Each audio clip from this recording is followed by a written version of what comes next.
Hi hello welcome back to ఈ తరం కథలు. ప్లీజ్ ముందుగా వీడియోకి చిన్న లైక్ చేయండి. లైక్తో పాటు హ్యాపీ ఇవ్వండి. ఈరోజు స్టోరీ యాంగ్రీ హస్బెండ్ పార్ట్ 75. కథను రచించిన వారు సుజాత గారు. ఇక లేట్ చేయకుండా స్టోరీలకు వెళ్ళిపోదాం. చివరిగా తేజ్ వస్తాడు. ఇప్పుడు అటువైపు ఇటువైపు కరెక్ట్గా ఉన్నారు.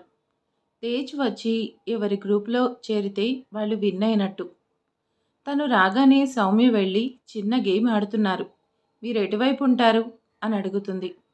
రెండు వైపులా చూస్తాడు. సమానంగా ఉంటారు. అబ్బా, నా మీద ఫైనల్ డిసిషన్ ఆధారపడి ఉందన్నమాట. కొంచెం ముందుగా వస్తే బాగుండేది. అటువైపు వెళ్తే సిస్టర్కి కోపం వస్తుంది, ఇటువైపు వెళ్తే బావకి కోపం వస్తుంది. ఏం చేయాలి అని మధ్యలో నిలబడి అటు ఇటు చూస్తుంటాడు. ఇటువైపు ఉన్న రెండు టీమ్స్ కూడా అలాగే ఎగ్జైట్మెంట్లో ఎదురు చూస్తూ ఉన్నాయి.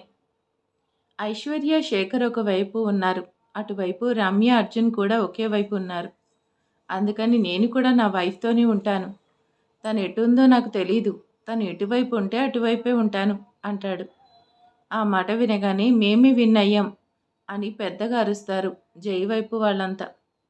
అక్క, మనం ఓడిపోయాం అంటాడు రాఖీ.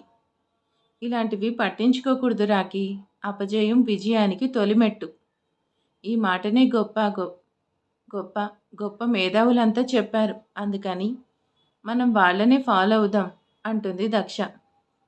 ఏంటి మేడం, ఓడిపోయినా కానీ ఒప్పుకోరా అంటాడు తన దగ్గరికి వచ్చిన జై. ఇక వాళ్ళిద్దరూ మాట్లాడుకుంటుంటే వీళ్ళంతా కలిసి అటువైపుకు వెళ్ళి మీరు ఓడిపోయారు అని వాళ్ళు ఓడిపోయినా ఏం పర్వాలేదు, ఈసారి గెలుస్తామని వీళ్ళు సరదాగా గొడవ పడుతూ ఉంటారు. నేను ఓడిపోయానని ఎవరు చెప్పారు? మీ సైడ్ కన్నా మా సైడ్ ఒక నెంబర్ ఎక్కువగా ఉంది, సో నేనే గెలిచినట్టు అని జే గొప్పగా కాలర్ ఎగరేస్తూ చెప్తాడు. మీరంటే సరిపోతుందా? నేను ఒప్పుకోవాలిగా. అంటే ఏంటి? ఓడిపోయినా కానీ ఒప్పుకోవా? రాక్షసివే అంటాడు జే. మీ వైపు ఎంతమంది ఉన్నారు చెప్పండి చూద్దాం. నేను, ఆది, ఐశ్వర్య, శ్రేష్ఠ, సౌమ్య, తేజ్, శేఖర్. మరి నా వైపు చెప్పండి అంటుంది. నువ్వు, రాఖీ, రమ్య, అర్జున్, లడ్డు, కీర్తన. సో మా వైపే ఒక నెంబర్ ఎక్కువ అంటాడు. అందరూ ఎవరు బిజీలో వాళ్ళు ఉంటారు. వీళ్ళిద్దరిని ఎవరు పట్టించుకోవట్లేదు. మేం ఓడిపోలేదు, మీతో పాటు సమానంగా ఉన్నాం అంటుంది. నీకు చిన్న మెదడు చితికిపోయింది, అందుకే అర్థం కావట్లేదు. కంటికి కనిపిస్తున్నారు కదా, మా వైపు 7, మీ వైపు 6. కాదు, ఇద్దరం సమానంగా ఉన్నాం. ఓడిపోయామంటే అస్సలు ఒప్పుకోవు కదా రాక్షసి. రాక్షసిలాగా గొడవ చేస్తున్నావు అంటాడు జై. ఇద్దరం సమానంగా ఉన్నామని నిరూపిస్తాను అంటుంది. సరే నిరూపించు, అప్పుడు ఒప్పుకొని ఇద్దరు సమానమని నేను కూడా చెప్తాను అంటాడు జై. దక్ష జై దగ్గరికి వచ్చి జై చేతిని పట్టుకొని తన బంప్ మీద పెడుతుంది. మీ అమ్మని ఎలా మర్చిపోయారు అని తన వైపు చూసి కళ్ళెగరేసి నవ్వుతూ అడుగుతుంది. అంటే తనని కూడా లెక్కేస్తావా అంటాడు. అంతేగా మరి. సో నేను ఓడిపోలేదు, ఇద్దరం సమానంగా ఉన్నాం అంటుంది దక్ష. మదర్ సెంటిమెంట్తో కొట్టింది. ఇక జై మాత్రం కాదు అనడు. ఎందుకంటే అవును, నువ్వు ఓడిపోలేదు, ఇద్దరం సమానంగానే ఉన్నాం అని చచ్చినట్టు ఒప్పుకొని తీరుతాడు. దక్ష 2 చేతులు ఫోల్డ్ చేసి, మీరు ఒప్పుకోవడం కాదు శ్రీవారు, అందరికీ చెప్పండి తను ఓడిపోలేదు, ఇద్దరం సమానమే అని అంటుంది. నేను చెప్పను అంటాడు. చెప్పాలి శ్రీవారు, తప్పదు. నేను ఒప్పుకుంటే వాళ్ళంతా ఒప్పుకున్నట్టే, ప్రాబ్లం లేదులే అంటాడు. అయితే మీరు ఒక్కరు తింటే వాళ్ళెవరూ తినాల్సిన అవసరం లేదా? తొక్కలో సినిమా డైలాగులు చెప్పొద్దు. మా దక్ష డియర్ ఓడిపోలేదు, ఇద్దరం సమానమే అని చెప్తారా లేదా అని జైని బెదిరిస్తుంది. ఏంటి బెదిరిస్తున్నావు? చెప్పకపోతే ఏం చేస్తావు? నీ భార్యని మిమ్మల్ని బ్రతిమలాడడం తప్ప ఏం చేయగలను చెప్పండి. అది అలారా దారికి అంటాడు జై కొంచెం గొప్పగా. నేను దారికొచ్చాను, కానీ అందరినీ పిలిచి తను ఓడిపోలేదు, ఇద్దరం సమానమే అని చెప్తారా లేదా? అలా చెప్తే మా పరువు పోతుంది, నేను చెప్పను అంటాడు. లాస్ట్ అండ్ ఫైనల్గా అడుగుతున్నాను, చెప్తారా లేదా? నేను కూడా చివరిసారిగా చెప్తున్నాను, నేను చెప్పను. నేను మీ దగ్గర ఒప్పుకున్నాను కదా. వాళ్ళ దగ్గర ఒప్పుకోను అంటారు. భార్య దగ్గర ఒప్పుకుంటాడు కానీ అందరి దగ్గర ఒప్పుకోడంట. మనమిద్దరం సమానమని ఇందులో గెలుపు ఓటమి ఏమీ లేదు అని మీరు చెప్పకపోతే ఆ! నేను చెప్పకపోతే ఏం చేస్తారు మేడం? డాడీ వస్తా అన్నారు. నేను పుట్టింటికి వెళ్తా. డెలివరీ వరకు రాను. నేను పంపించను కదా! నా పర్మిషన్ లేకుండా ఎలా వెళ్తావు? అంటాడు జై. వెళ్ళడానికి నా ప్లాన్స్ నాకుంటాయి కదా! తాతగారి దగ్గరికి వెళ్ళి నాకు మా అమ్మ దగ్గర ఉండాలనిపిస్తుంది. పెళ్ళైన దగ్గర నుంచి ఎప్పుడూ నేనేది అడగలేదు. ఇప్పుడు పంపించండి ప్లీజ్ అని బ్రతిమలాడతాను. ఈ టైంలో నేనేది అడిగితే అది చేయాలి కదా! నన్ను పుట్టింటికి పంపించమని మీ మనవడికి చెప్పండని ఇన్నోసెంట్‌గా ఫేస్ పెట్టి కొంచెం బాధపడతాను. తాతగారు కరిగిపోయి నన్ను వెళ్ళమని చెప్తారు. తాతగారి మాటకి మీరెలాగో ఎదురు చెప్పరు కదా! ఆ మాట వినగానే జై ఎదిరిపడతాడు. కానీ ఆ తడబాటు కనపడకుండా తాతగారు చెప్తే మాత్రం నేనెలా పంపిస్తాను? నేనేమీ నిన్ను తీసుకెళ్ళి డ్రాప్ చేయను అంటారు. మిమ్మల్ని డ్రాప్ చేయమని ఎవరు చెప్పారు? నేను డ్రాప్ చేయకుండా తమరెలా వెళ్తారు దక్ష డియర్? రాకీ ఉన్నాడు, అర్జున్ ఉన్నాడు, లడ్డు కూడా ఉన్నాడు. అర్జున్ గారికి నా మీద చాలా అభిమానం ఉంది. నేను అడిగితే నన్ను తీసుకెళ్ళి మా అమ్మ వాళ్ళ ఇంట్లో డ్రాప్ చేయరా ఏంటి? ఇందాకే చెప్పాడు. దక్ష మాటలకి నేను ఇంప్రెస్ అయ్యాను అని. ఇది కానీ అడిగిందంటే గ్యారంటీగా అర్జున్ తనని తీసుకెళ్ళి తన పుట్టింటి దగ్గర పుట్టినరోజు చేస్తాడు.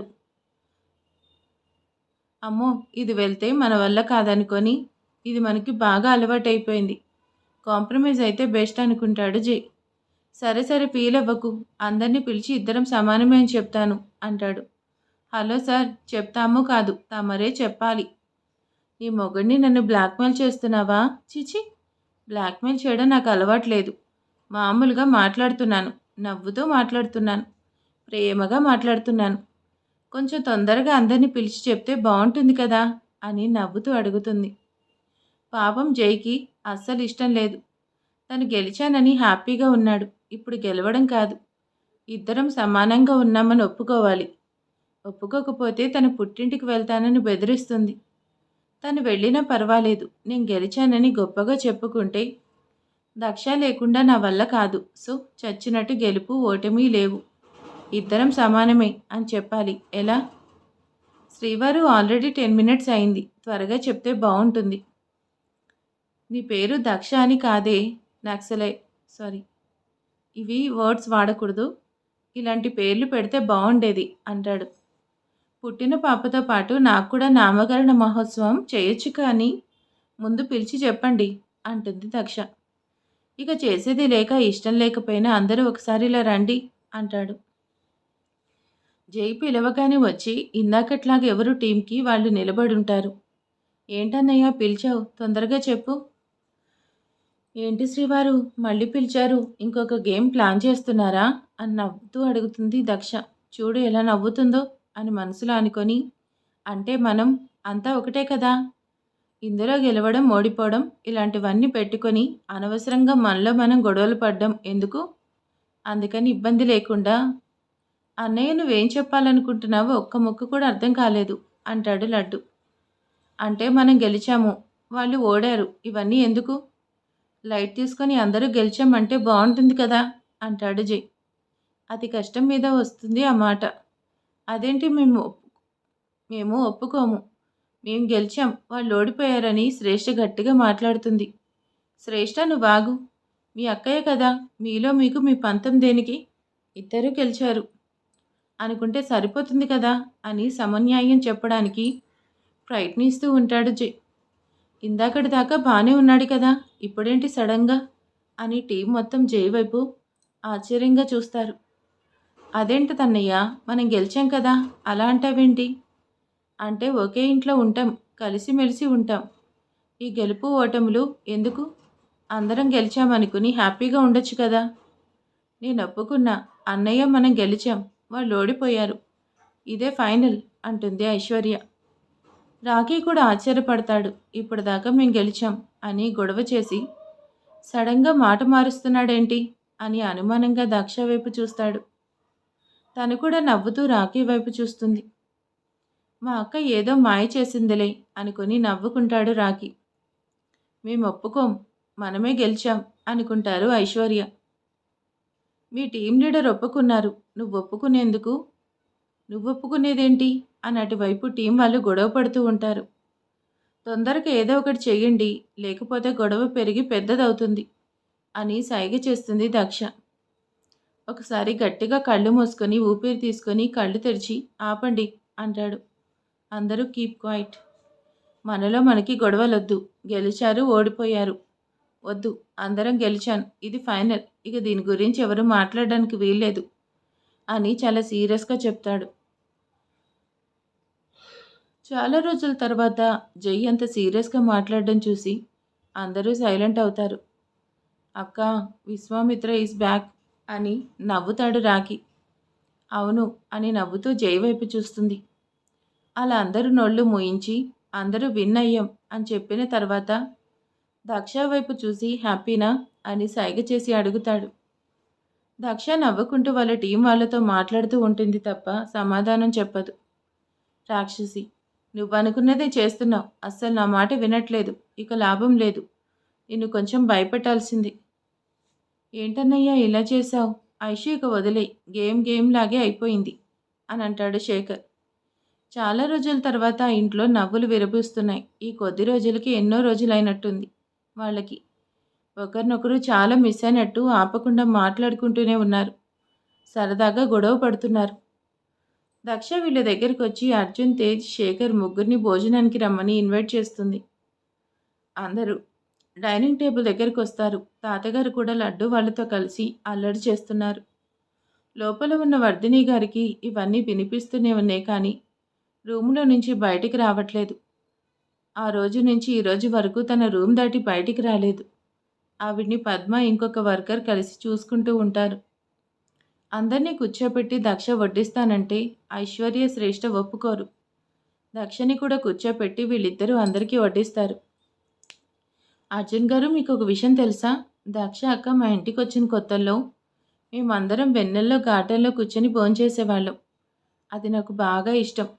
మళ్ళీ అలాంటి అవకాశం రాలేదు అంటాడు రాఖీ. దక్ష గారు, ఈసారి మీరు అలాంటిది ఏమైనా ప్లాన్ చేసినప్పుడు మర్చిపోకుండా నన్ను కూడా పిలవండి అంటాడు అర్జున్. మీరు మాత్రమే వస్తారా ఏంటి?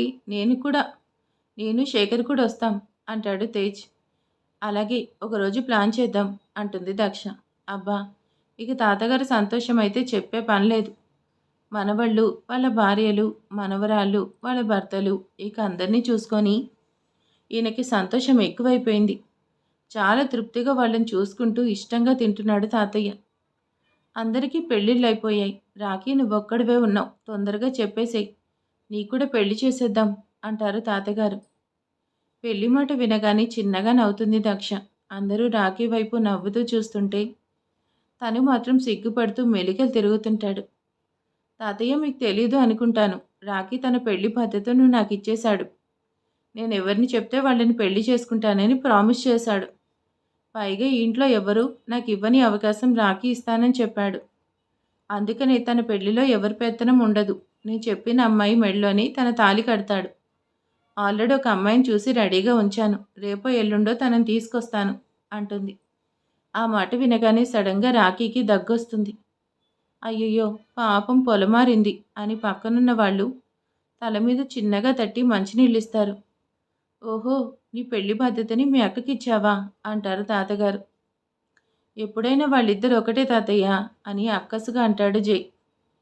దక్ష ఇదేం పట్టించుకోదు. తన ఫోకస్ మొత్తం ఇప్పుడు రాఖీ మీద ఉంది. జై వైపు చూసి చిన్న స్మైల్ ఇస్తుంది అంతే. చూసావా బావా, చెల్లి నాకు కూడా వాడి పెళ్లి చేసే ఛాన్స్ లేదంట. ఆ ఛాన్స్ అక్కకి ఇచ్చేశాడు అని జైకి చెప్తుంది రమ్య. వదిలే రమ్య, వాళ్ళిద్దరూ ఒకటే. మనం ఎంత చెప్పినా ఆ రిలేషన్ మారదు. ఇద్దరికిద్దరే తోడు దొంగలు. హెల్త్ ప్రాబ్లం ఉందని ఐస్ క్రీమ్ తినద్దని నేను తనకి ఐస్ క్రీమ్ తీసుకురాకుండా ఇంటికి వస్తుంటే మీ అన్నయ్య ఏమో సీక్రెట్గా తెచ్చి ఇవ్వడం, ఈవిడ గారి దొంగతనంగా తినడం, ఆ తర్వాత బ్రీతింగ్ ప్రాబ్లం వచ్చి నైట్ అంతా నిద్రపోకుండా ఇబ్బంది పడడం. నా మాట అంటే అస్సలు లెక్క లేకుండా పోయింది వీళ్ళకి. నైట్ అంతా నిద్రపోకుండా ఉంటే తన హెల్త్కి ఎంత ప్రాబ్లం వస్తుంది. ఇద్దరిద్దరే తోడు దొంగలు. నా మాటను అస్సలు పట్టించుకోవట్లేదు అని నేను గెలిచినా కానీ తను ఒప్పుకోవట్లేదు అన్న కోపం ఇలా చూపిస్తూ ఉంటాడు జై. ఏంటి శ్రీవారు లోపల బాగా కాలిపోతున్నట్టుంది?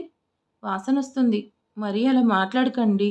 దొరికిపోతారు అని మెల్లిగా అంటుంది జైతో.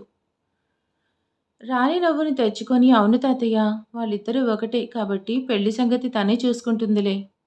మనం ఎవరిని జోక్యం చేసుకోవాల్సిన అవసరం లేదు అంటాడు జై. మాదంతా ఒక టీం అన్నది కదా, వాళ్ళ టీం మెంబర్స్ చేసుకుంటారు.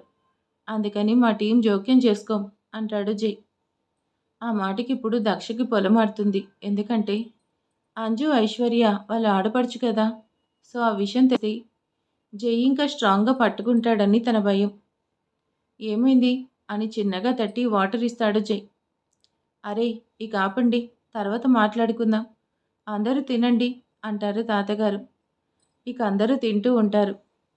ఇక అందరూ తిన్న తర్వాత సోఫాలో సెటిల్ అవుతారు. నీకు ఎలాంటి అమ్మాయి కావాలి రాఖీ, నాకు చెప్పు, నేను వెతుకుతాను అంటుంది ఐశ్వర్య. ఆ మాటకి కిసుక్కు నవ్వుతుంది దక్ష.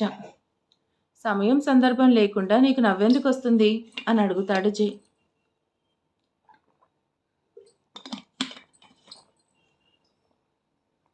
నేను చెప్పిన అమ్మాయిని పెళ్లి చేసుకుంటాను అని నాకు మాట ఇచ్చాడు. మళ్ళీ మీరు ఎలాంటి అమ్మాయి కావాలి, ఎలాంటి అమ్మాయిలు కావాలి అని అడుగుతుంటే నాకు నవ్వొచ్చింది అని సర్ది చెప్తుంది దక్ష. అమ్మో లాభం లేదు, తొందరగా అక్క దగ్గర ఓపెన్ అవ్వాల్సిందే. లేకపోతే ఎవరినో ఒకరిని తీసుకొచ్చి పెళ్లి చేస్తుంది. పైగా పెద్ద హీరోలాగా నువ్వెవరిని చెప్తే వాళ్ళని చేసుకుంటాను. నేను నీకు అలాంటి అవకాశం ఇస్తానని అక్క ముందు గొప్పగా చెప్పాను. ఇప్పుడు అక్కతో అంజు విషయం మాట్లాడకపోతే తను అనుకున్నట్టుగానే ఎవరో ఒక అమ్మాయిని తెచ్చి నా ముందు నిలబెడుతుంది. అక్క మాట కాదని లేక అంజుని వదులుకోవాల్సి వస్తుంది. ఇక లాభం లేదు. ఇవ్వాలి లేకపోతే చెప్పాలి అని గట్టిగా స్ట్రాంగ్గా ఫిక్స్ అవుతాడు రాఖీ. ఇక అందరూ కలిసిపోయారు, హ్యాపీగా ఉన్నారు. మేము బయలుదేరుతాం అని రమ్య వాళ్ళ జంట, ఐశ్వర్య వాళ్ళ జంట, సౌమ్య వాళ్ళ జంట ముగ్గురు మేము వెళ్తామంటారు. ఈరోజు ఉండొచ్చు కదా అన్నా కానీ ముగ్గురు వినరు. వెళ్ళేటప్పుడు ముగ్గురికి బొట్టు పెడుతుంది దక్ష. ముగ్గురు ఒకేసారి వచ్చి తనని హక్ చేసుకొని మీ ముగ్గురం మాట్లాడుకుంటున్నాం, నువ్వు హ్యాపీ కదా అని తన చెవిలో అడుగుతారు. చాలా హ్యాపీగా ఉన్నాను. మీరు ఈ ఇంటి ఆడపిల్లలు. ఇలా మీ ముగ్గురు గొడవ పడితే ఎంత బాధగా ఉంటుంది. ఇక ఎప్పుడూ గొడవ పడకూడదు. అలా గొడవ పడితే నా మీద ఒట్టే అంటుంది. వదిన ప్లీజ్ అలా అనకు. ఒట్టు గిట్టు వేయకు. మేమెప్పుడు గొడవ పడము. నీకు మాటిస్తున్నాం అని ముగ్గురు తనకు ముద్దు పెట్టి తమ భర్తలతో కలిసి వెళ్ళిపోతారు. చాలాసేపటి నుంచి కూర్చొని ఉండడంతో తాతగారు కూడా రెస్ట్ తీసుకోవడానికి వెళ్ళిపోతారు. ఓడిపోయినా ఒప్పుకోకుండా సమన్యాయం చేస్తావా అని కోపంతో జై కూడా అలిగి రూమ్లోకి వెళ్ళిపోతాడు. ఆది నాకు కొంచెం వర్క్ ఉంది అని శ్రేష్టతో కలిసి ఆఫీస్కి వెళ్తాడు. కీర్తన లడ్డు రూమ్లోకి వెళ్ళిపోతారు. ఫ్రిడ్జ్లో గ్రేప్స్ తీసుకొని నేను వెళ్తున్నాను రాఖీ అని చెప్పి దక్ష కూడా వెళ్ళిపోతుంది. అక్క నీతో మాట్లాడాలి అని అందామనుకుంటాడు కానీ ఆ మాట నోట్లో నుంచి బయటకు రావట్లేదు. కారెక్కగాని ఏంటి అమ్ముడు తల్లి భలే హుషారుగా కనిపిస్తున్నావేంటి సంగతి అని అడుగుతాడు ఆది. ఏం లేదు, అందరూ కలిశారు కదా, భలే హ్యాపీగా ఉంది అని కూర్చొని సీట్ బెల్ట్ పెట్టుకుంటూ అంటుంది. ఇంత హుషారుగా ఉన్నావు కదా, నైట్ ఏమైనా ప్లాన్ చేద్దామా అని తనకి దగ్గరగా వస్తూ ఉంటాడు ఆది. ఆదిని ఒక్క తోపు తోసేసి ముందు డ్రైవ్ చేయండి, 24 గంటలు అదే ధ్యాసంతా అక్కడే అని విసుక్కుంటుంది. చీచి, నా బ్రతుకు ఒక ముద్దు ముచ్చట లేకుండా పోయింది అని శ్రేష్ఠ వైపు గుర్రుగా చూస్తూ కారు స్టార్ట్ చేస్తాడు. ఆది మొహం చూసి తనలో తనే నవ్వుకుంటుంది శ్రేష్ఠ. గ్రేప్స్ తింటూ లోపలికి వస్తుంది దక్ష. రాగానే ఏసీ ఫుల్గా పెడుతుంది. ఎందుకంత ఫుల్గా పెడుతున్నావు, చలిగా ఉంది అంటాడు. అంటే బాగా వేడిగా ఉన్నారు కదా, ఏదో కాలుతున్న వాసన కూడా వస్తుంది కదా. గంట నుంచి అంత వేడిగా ఉన్నప్పుడు నార్మల్ కూలింగ్ సరిపోదు, అందుకే హైలో పెడుతున్నాను అంటుంది దక్ష. ఏంటి కింద నన్ను బ్లాక్మెయిల్ చేస్తావా? ఇక నేను మంచిదాన్ని, ఏదైనా మాటలతోనే చెప్తున్నాను, కానీ మీకు అలా చెప్పడం రాదు. ఏదైనా కొట్టిన తర్వాతే మాట్లాడతారు అంటుంది దక్ష. ఒక్కసారి ఏదో పొరపాటున చేయి చేసుకున్నాను, నువ్వు మాత్రం అది పట్టుకొని నన్ను సాధిస్తున్నావు అంటూ చేతులు రెండు దక్ష మెడ దగ్గర తెచ్చి గొంతు పట్టుకోవడానికి ప్రయత్నిస్తూ ఉంటాడు. అబ్బచా, అంత సీనుందా అని అని స్టైల్గా నిలబడి అడుగుతుంది. చ అని వెనక్కి వెళ్ళి సీరియస్గా కూర్చుంటాడు. దక్ష కావాలని జై ఎదురుగా ఉన్న చైర్లో కూర్చొని చాలా కోపం వచ్చినట్టుంది కదా అని గ్రేప్స్ కొరుకుతూ ఉంటుంది. జై సీరియస్గా చూస్తాడు. ఏంటో చూపు, మళ్ళీ కొడతారా? ఈసారి మీకు ఆ ఛాన్స్ లేదు. ఎందుకు లేదు? ఇప్పుడైనా కొడతానని నన్ను ఆపేదెవరు అంటారు. ఎవరు ఆపక్కర్లేరు. ఇంకెవరు ఉండాల్సిన అవసరమూ లేదు. శ్రీవారు మీరే కొట్టరు అని నమ్మకంగా చెప్తుంది. టాపిక్ డైవర్ట్ చేయకు. మేం గెలిచినా నువ్వు ఒప్పుకోవట్లేదు అంటాడు జై. ఆ రోజు ఏమన్నారు? మీ కోపం ఈజీగా తెప్పిస్తానని బెట్ వేశాను, గుర్తుందా? అనుకున్న ప్రకారం నేను మీకు కోపం తెప్పించి బెట్లో విన్ అయ్యాను. కానీ ఆ రోజు ఏం చేశారు? నేను విన్ అయ్యాను అంటే కాదు, మనమని చెప్పారు. గెలిచిన వాళ్ళు ఏం చెప్తే అది ఓడిపోయిన వాళ్ళు చేయాలని చెప్పి ఇద్దరం కలిసి స్నానం చేసేలా చేసి ఆ తర్వాత నా మనసులో కోరిక ఇదే అని నన్ను ఎంత కన్విన్స్ చేశారో ఆ రోజు. అందుకే ఈరోజు ఇలా అని నవ్వుతూ పోతూ చెప్తుంది దక్ష. అంటే ఆ రోజు జరిగిందాన్ని అని మనసులో పెట్టుకున్నావా? దానికోసం ఇదంతా చేశావా?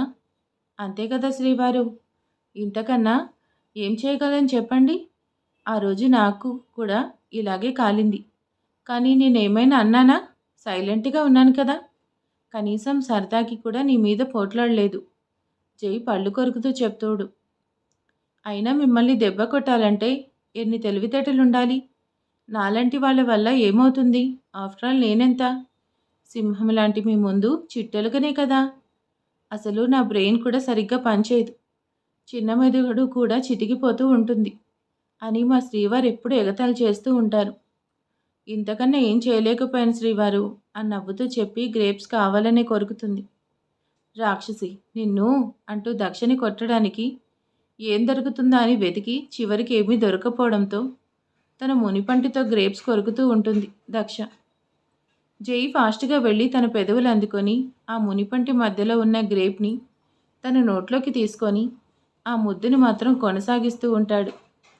దక్షకి ఊపిరాడడం లేదు. మాటలు బయటికి రాక జై ఫోల్డర్ మీద అరచేత్తో కొడుతూ ఉంటుంది. చాలా రోజుల తర్వాత అంత డీప్ కిస్ జై ద్వారా అందుకుంటుంది. కొద్ది నిమిషాల తర్వాత అర్థమవుతుంది ఇక తన బ్రీతింగ్ ప్రాబ్లం కూడా ఉంది అని అర్థం చేసుకొని తనను వదిలేస్తాడు. దక్ష డీప్ బ్రీత్ తీసుకుని ఆయాసపడుతూ ఉంటుంది. బుద్ధుందా మీకు అంటూ రొప్పుతూ ఉంటుంది. ఇంకోసారి ఎక్స్ట్రా చేసి సమన్యాయం చేయాలి, మీరు గెలిస్తే ఒప్పుకోను అని ఇలాంటి పిచ్చి పిచ్చి వేషాలు వేశావనుకో ఇలాగే జరుగుతుంది, అర్థమైందా అంటూ తనను బెదిరిస్తాడు. కొంచెంసేపటికి దక్ష నార్మల్ అవుతుంది. ఏంటి బెదిరిస్తున్నారా? అవును, అలాగే అనుకో. నేను అస్సలు ఒప్పుకోను. అయినా ఇంత గట్టిగా నాకు కిస్ చేసేది చూడండి, లైట్గా బ్లడ్ కూడా వస్తుంది. ఇలాగే కిందకు వెళ్తే ఎంత అసహ్యంగా ఉంటుందో తెలుసా మిమ్మల్ని అంటూ జైని కొట్టడానికి వస్తుంది. కానీ జై 2 చేతులు పట్టుకొని 2 చేతులు వెనక్కి మడిచి ఇందాకట్లాగే మళ్ళీ తన పెదవులు అందుకుంటాడు. మధ్యలో ఆపి ఫీల్ అవ్వకు, ఈసారి స్మూత్గా కిస్ చేస్తాను అని లాలీపాప్ లాగా చప్పరిస్తూ ఉంటాడు జై. దక్ష ఎంత గింజుకున్న ఉపయోగం లేదు, కిస్ పడిపోతుంది. అలాగే ఆ కిస్కి దక్ష కూడా పడిపోయింది.